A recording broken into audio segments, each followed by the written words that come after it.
전자발찌를 끊고 여성 2명을 살해한 강모 씨. 오늘 오후에 신상 공개 여부가 결정됩니다. 이딴 관련 사범들의 범죄 행위가 이어지면서 전자발찌 제도의 실효성도 지적되고 있습니다. 발에 전자장치를 채우는 것만으로 예방이나 교화 효과가 있는 건지 여러 지적이 나오고 있습니다. 박범계 법무부 장관이 범죄 예방 대책을 전면 재검토하겠다고 밝혔습니다. 승재현 한국형사법무정책연구원 연구위원과 함께 관련 내용 짚어보겠습니다. 어서 오십시오. 네, 안녕하세요.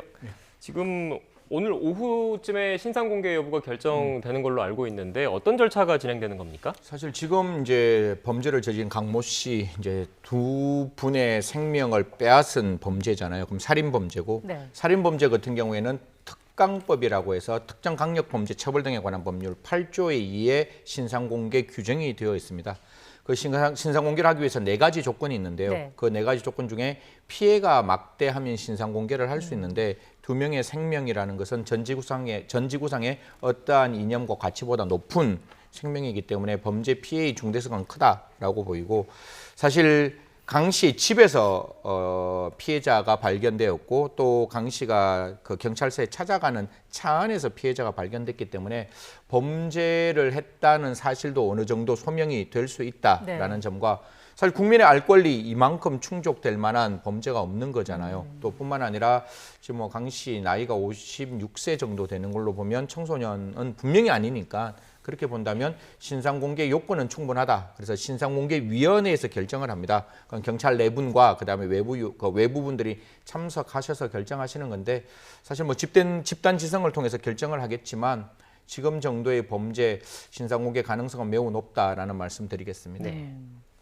일단 보니까 이 신상공개 심의위원회라는 게 경찰서, 경찰청, 각 지방 경찰청별로 이렇게 별도로 운영이 되는 거지 않습니까? 이래서 이거를 좀 이런 국민적인 공분이 일고 있는 흉악범들과 관련해서는 통일된 기준을 가지고 신속하게 공개를 해야 되는 것 아니냐, 이런 지적도 나오고 있던데 어떻게 보십니까? 뭐 신상공개위원회 자체가 이제 경찰 측 사람과 외부위원들이 모여 있는 것이고, 사실 외부위원들은 대한민국 국민은 똑같은 국민의 법감정을 가지고 있는 거잖아요. 그래서 어떻게 보면 한 기관에서 똑같은 사람이 똑같은 신상 공개를 하면 굉장히 획일적인 신상 공개가 또 될 수 있는 부분이 있어요. 그래서 제가 봤을 때 거기 있는 분들, 특히 뭐 지방이 됐건 서울이 됐건 그다음에 뭐 다른 시군구가 되었건 거기 계시는 모든 국민들은 분명히 대한민국의 최고의 지성을 가지고 있다고 생각합니다. 그분들께서 잘 결정해 주실 것이고, 가장 중요한 것은 사실 외국 같은 경우는 그냥 머그샷 빵 찍어서 이렇게 보여주는 거잖아요. 사실 뒤에 있는 그림에도 나오지만 마창진 씨,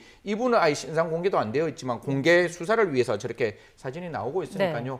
국민의 알 권리적 차원에서 또 재범의 방지적 차원에서 이런 경우에 있어서 무엇이 가장 중요한 것인지, 여기서 신상 공개하는 거 딱 3가지밖에 없습니다. 그 사람의 얼굴, 그 사람의 나이, 그 사람의 이름, 이거밖에 없으니까요. 물론 2차 피해는 반드시 막아야 되지만 이런 어떤 흉악한 범죄를 예방하기 위해서 신상 공개는 좀 적극적으로 이루어질 필요가 있다. 거기 계시는 분들이 잘 결정할 것이다라는 말씀드리겠습니다. 네, 지금 관련해서 그래픽에 최근 신상 공개 사례가 나가고 있습니다. 보시는 것처럼 지금 어떻게 보면 국민적인 공분을 불러일으켰던 사건의 피의자들, 지금 일부는 또 피고인이 돼 있거든요. 지금 구체적으로 좀 설명을 좀 해주시겠습니까? 뭐 다들 아시겠지만 안인덕 씨, 사실 그 방화를 하면서 특정 사람들만 이렇게 방화를 했다고 해서 굉장히 국민들로부터 공분받은 사건이고요. 뭐 고유정 사건 다 알고 계시겠지만 남편의 그 시신을 굉장히 상상할 수 없는 방법으로 시신을 손괴해서 지금까지 시신이 발견되지 않았던 고유정 씨, 그리고 박사방은 여러분들이 그 영상을 안 보셔서 그래요. 이거 보시면 대통령께서도 진짜 화를 내셨다라고 어제 이제 어떤 출판물에서도 나왔지만 그 영상 보면 용서 안 되는 영상들이거든요. 한 성장하고 있는 미성년자의 그 미래를 지우는 범죄였기 때문에 당연히 조주빈, 문현옥, 문형옥, 당연히 그와 관련된 사건이었고요.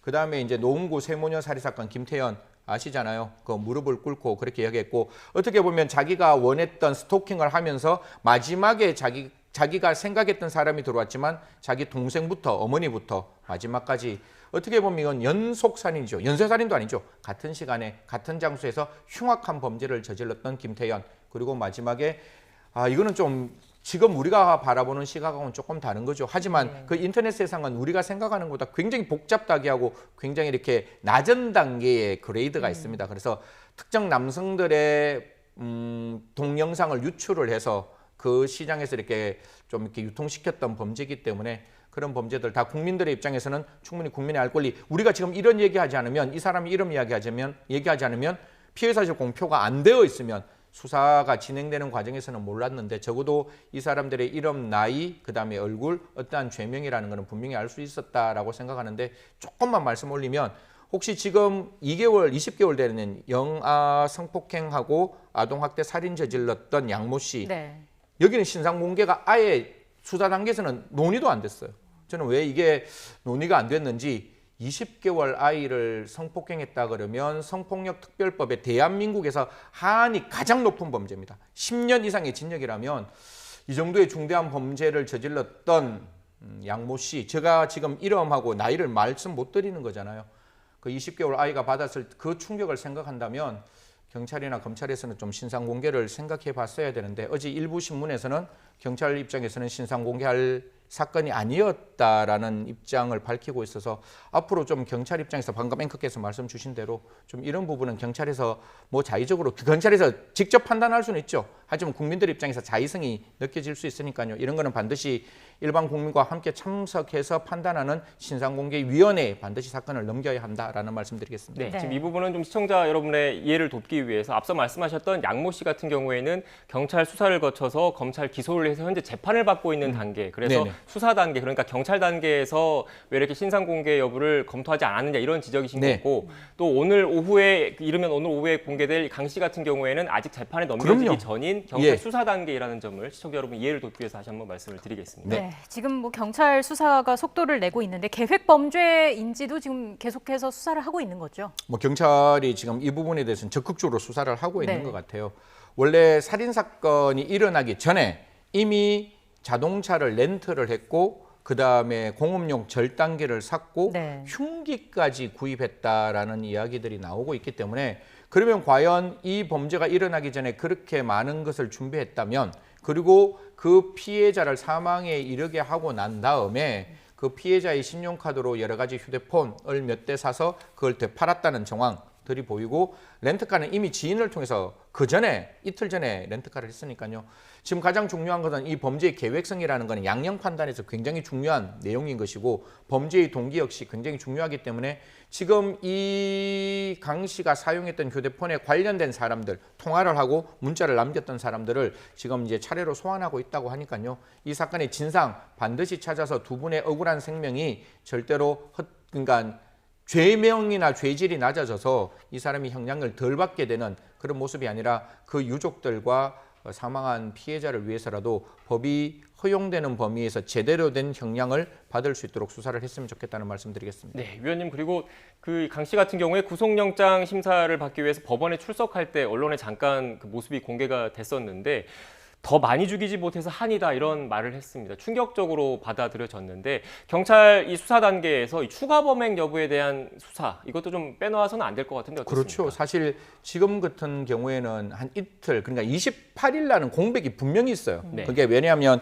26일 날 피해자를 한 분을 살해를 하고 27일 날 그 전자발찌를 자르고 28일은 비어 있거든요. 사실 그 사이에 추가적인 범행이 있었는지 없었는지 찾아야 되는 것이고, 제가 여기서 앞에 했던 더 많은 사람을 어떻게 하고 싶었다라는 것을 저는 더 이상 우리가 거기에 대해서 감정으로 따라가지 않았으면 좋겠어요. 이거는 이 사람이 이야기하는 그냥 단순한 자기 과시의 이야기였을 뿐이니까, 나이 56세면 분명히 우리가 지존파 사건도 있고 이미 언론에서 많이 그런 이야기를 했다는 걸 이 사람이 알고 있고, 마지막 순간이잖아요. 자기가 나오는 마지막 순간에 자기가 하고 싶었던 자기 내면의 이야기를 그냥 아무 생각 없이 했던 거기 때문에 네. 저 말에 대해서 우리가 더 이상 이야기하지 말고, 저 말은 그냥 딱 우리가 수도해서 저 사람의 어떤 말의 문제가 아니라 저 사람이 저질러 놓은 흉악한 범죄에 더 집중해야 한다라는 말씀드리겠습니다. 네, 자 이런 와중에 또 전남 장흥에서도 50대 남성이 전자발찌를 끊고 도주를 했습니다. 열흘 넘게 공개 수배가 이루어지고 있는데, 그 공개 수배 전단지 그래픽을 함께 좀 띄워주시겠습니까? 지금 TV 보고 계신 우리 시청자분들께서도 잘 봐주시면 좋겠습니다. 네네. 키는 167cm, 마른 체격이라고 하고요.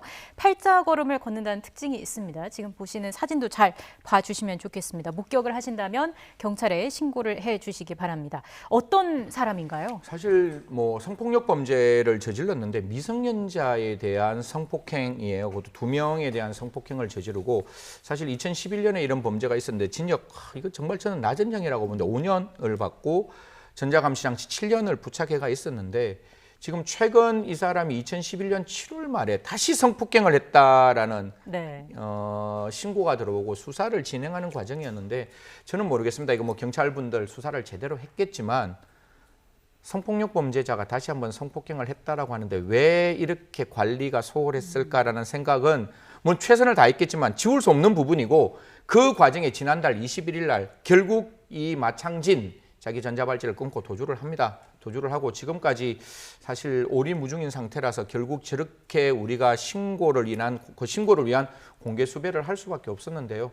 좀 이런 부분에 있어서 오늘 뭐 변협에서도 그런 이야기를 했는데 또 장관께서도 뭐 전자발찌 감독 제도에 대해서 전면적인 어떤 개편안을 고민하겠다고 하셨는데 왜 수사 과정에서 저렇게 전자발찌를 끊고 도망갈 수밖에 없었는지는 참 아쉽다, 너무 아쉽다는 말씀드리겠습니다. 네. 지금 위원님께서 이 전자발찌 제도에 대해서 아쉽다라는 말씀을 해주셔서 근본적으로 제가 질문을 하나 드리겠습니다. 지금 얼마 전에 법무부에서도 이 전자발찌 제도의 그 실효성과 관련된 논란이 있으니까 일단 여러 안과 더불어서 전자발찌 좀 더 견고하게 만들겠다 이런 대책을 내놨었거든요. 그런데 일각에서는 이 전자발찌라는 게 결국 그 위치 정보밖에 파악이 안 되는 거지 않습니까? 그러니까 전자발찌를 찬 상태에서 그리고 집 안이나 이런 그 동선 내에서 허용된 동선 내에서 발생한 범죄는 막을 수가 없기 때문에 아예 그 전자발찌 외에 뭐 심박수라든지 혈압이라든지 이런 그 생체 정보를 인식할 수 있는 그런 그 제도적으로 좀 보완을 해야 되는 것 아니냐 이런 지적도 나오고 있더라고요. 어떻게 보십니까?